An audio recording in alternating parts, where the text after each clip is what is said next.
Katakan 10 orang kita ketemu, 2-nya diabetes. Tinggi loh, ya. Nah, apa itu diabetes? Diabetes adalah suatu kelompok penyakit metabolik dengan karakteristik hiperglikemi.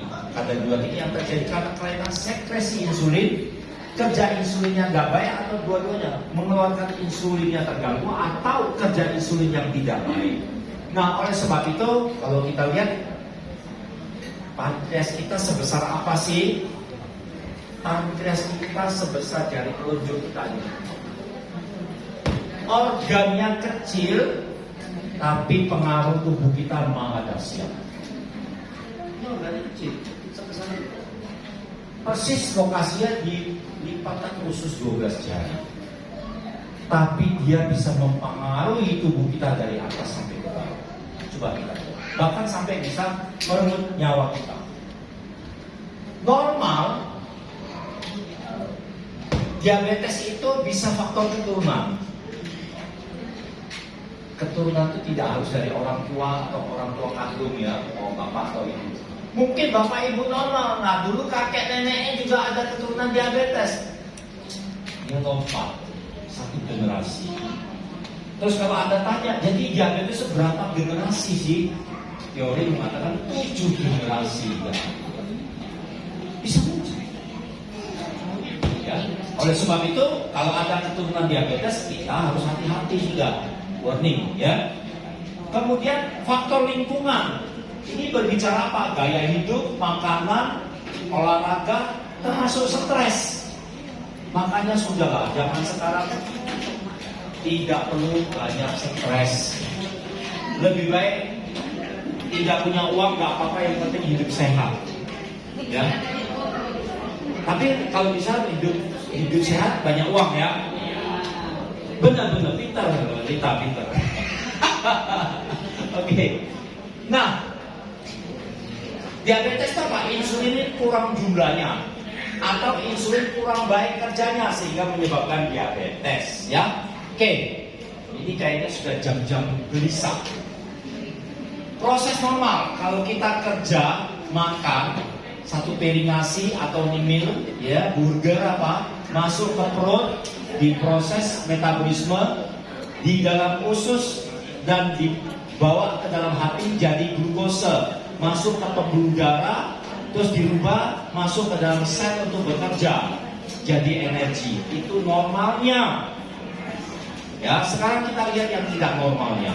Oh, sebelum itu diabetes karena glukosanya naik. Nah, pankreas ini ada 2 sel tubuh, satu sel alfa pankreas dan satu sel beta pankreas. Sel alfa pankreas itu menghasilkan glukagon, sel beta pankreas menghasilkan insulin. Tugasnya insulin menurunkan kadar gula.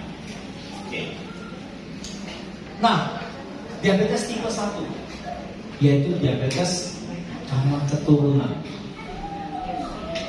Kenapa dia bisa menyebabkan kadar gula tinggi? Karena pada diabetes 1 sekresi insulinnya 0, sudah tidak berproduksi, sehingga pada waktu makan masuk ke perut, ya, menjadi glukosa, tidak ada sel pankreas yang berproduksi sehingga kadar gulanya jadi tinggi. Yang di sini. Sedangkan diabetes tipe 1 ini, sign-nya hanya 5 ini sudah bisa menduga ke sana. Misalnya apa? Berat badan tiba-tiba turun. Dalam waktu 1 bulan ada 10 kilo, ada 5 kilo, ya. Frekuensi urin ke belakang kencingnya itu sering sekali, terutama pada malam hari, bisa lebih dari 3 kali. Irritable, ya.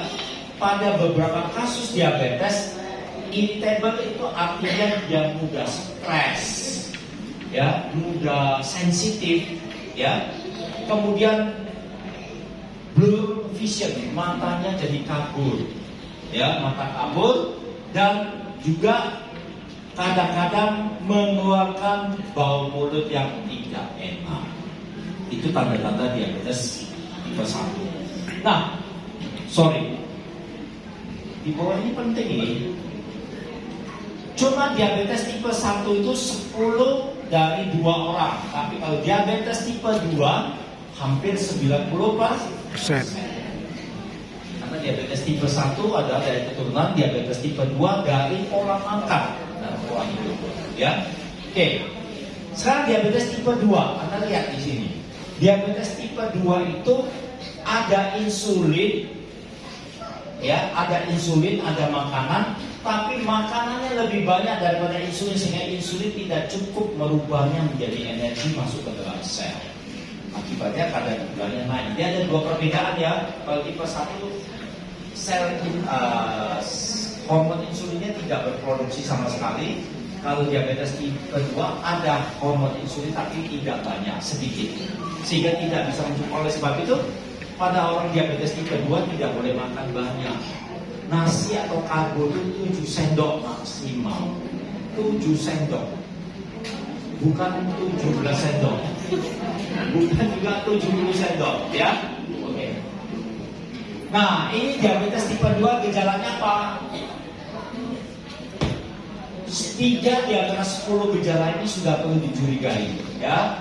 Berat badan turun, kencingnya sering, ya, cepat lelah, berat badan turun, kemudian cepat merasa lelah, lalu kakinya ada korengan tidak bisa sembuh, gatal-gatal, kesemutan, gairah seksual menurun, kemudian matanya kabur, dan yang ke-10 hamil dengan berat badan bayi lebih dari 4 kilo. Nah, itu curiga diabetes tipe 2.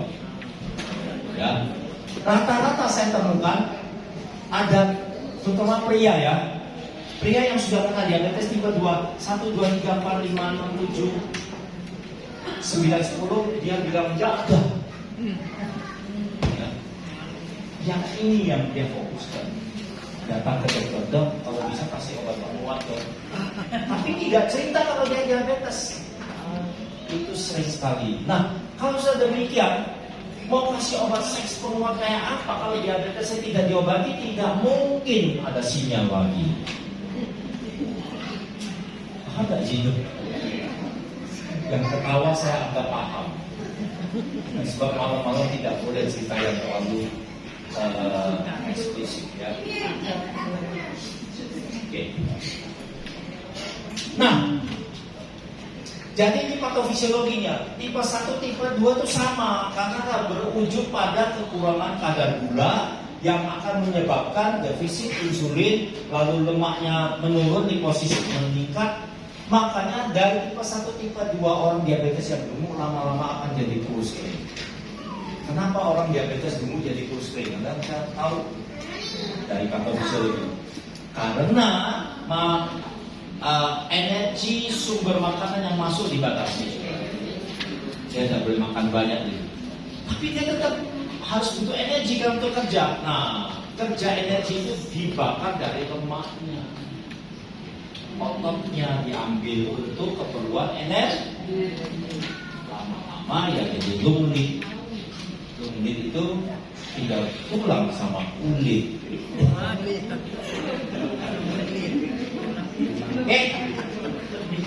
Kemudian diabetes itu pengobatan sekarang tidak, dan bahkan jangan salah, diabetes langsung obat diabetesnya apa? Keliru besar. Pengobatan diabetes yang benar adalah, yang pertama adalah, belum sampai sana, ini masih cerita komplikasi, saking semangatnya saya ya. Komplikasi diabetes bisa ke hipertensi, stroke, jantung koroner, gagal ginjal, ya, ada gangren, ada kerusakan mata retina. Nah ini pengobatan diabetes yang utama dan dianjurkan adalah edukasi. Edukasi itu apa? Diberikan pengarahan, diberikan penjelasan. Sesi kali halaman ini tentang saya jelaskan diabetes itu pengarahan, edukasi. Karena teori mengatakan pengobatan diabetes yang paling baik adalah orang tersebut, penderita tersebut mengerti akan tentang diabetes. Karena kalau Anda masih jangan makan ini, jangan makan ini, jangan makan itu, di depan kita ya, tapi di luar sana dia makan. Tapi kalau dia paham dan sadar, dia bisa ngerem sendiri. Ya, edukasi. Yang kedua, gizi medik, nutrisi yang seimbang. nutrisi yang sehat yang akan mendukung kesembuhannya. Yang ketiga, olahraga yang teratur, konsisten. Dan yang keempat, baru obat-obatan farmakologi. Gulanya naik, kasih obat gula. Tipe 1, suntik insulin dan seterusnya. Ya. Dan sekarang jarum insulin injeksi canggih-canggih, tinggal duitnya ada berapa? Ada yang 10 juta, ada yang 25 juta. Satu. Dimasukin ke dulunya insulin sekian strip, ada yang 10, ada yang 20, itu juga ada dokter, dan sehari langsung dia pakai kerja. Dia tidak perlu ingat lagi kapan dia harus suntik, jam tertentu dia sudah disetting. Jam 12 cetit, jam 4 cetit sudah suntik, ya kan? Pulang malam sebelum mandi cetit sudah suntik selesai. Dia tidak perlu ingat lagi aku harus suntik berapa dan kapan suntiknya. Canggih kan? Oke. Kalau Anda mau jarum itu bisa beli sama saya. Wah, promosi. Pak Vincent langsung, saya agen ya. Bergurau ya. Oke. Nah, sesungguhnya diabetes goalsnya ini no cure. Apa itu no cure? Tidak ada obatnya. Jadi janganlah Anda pontang-panting mencari pengobatan biar cepat sembuh. Tidak ada, harus kesabaran. Yang kedua, goalsnya adalah membuat euglikemi, kadar gulanya stabil, dan pencegahan dari komplikasi itu yang penting. Sebab orang diabetes tidak pernah ada kabar yang meninggal gara-gara kadar gula tinggi. Enggak, belum pernah ada cerita itu. Tapi diabetes meninggal gara-gara komplikasi gagal ginjal, stroke perdarahan, jantung koroner, dan seterusnya. Ya, jadi komplikasi yang harus dicegah. Lalu follow up-nya apa? Ini follow up-nya harus setting goals. Ini perlu konsultasi dokter. Dietnya juga harus dibicarakan apa saja dietnya yang menjadi kebutuhan. Olahraga, safe monitoring of blood pressure, bisa periksa gula darah sendiri. Regular monitoring for komplikasi 3 bulan sekali untuk komplikasi, terutama cek HbA1c. Laboratorium assessment 3 bulan sekali, dan oral medicine atau insulin. Itulah diabetes. Lalu anjurannya bagaimana? Ini anjuran yang dipakai. Cholinergic 2 kali 1, Covalent 3 kali, Royalty 1 kali, dan Valproate 2 kali 1 sendok makan. Tujuannya apa? Tujuannya ada nanti di belakang. Tapi ini deteksi dini diabetes. Keluhan. Kalau ada keluhan 3B4M. Apa itu 3B4M? Banyak kencing, banyak minum, banyak makan. B, 3B. Banyak kencing, banyak minum, banyak makan. Itu harus curiga. Kesul magoyo, letih. Padahal dia tidak bekerja yang gimana. Itu tanda yang pertama. Tanda yang kedua adalah dari darah rutin, urin rutin, glukosa puasa 2 jam dan HbA1c ya. Nah, itu diabetes.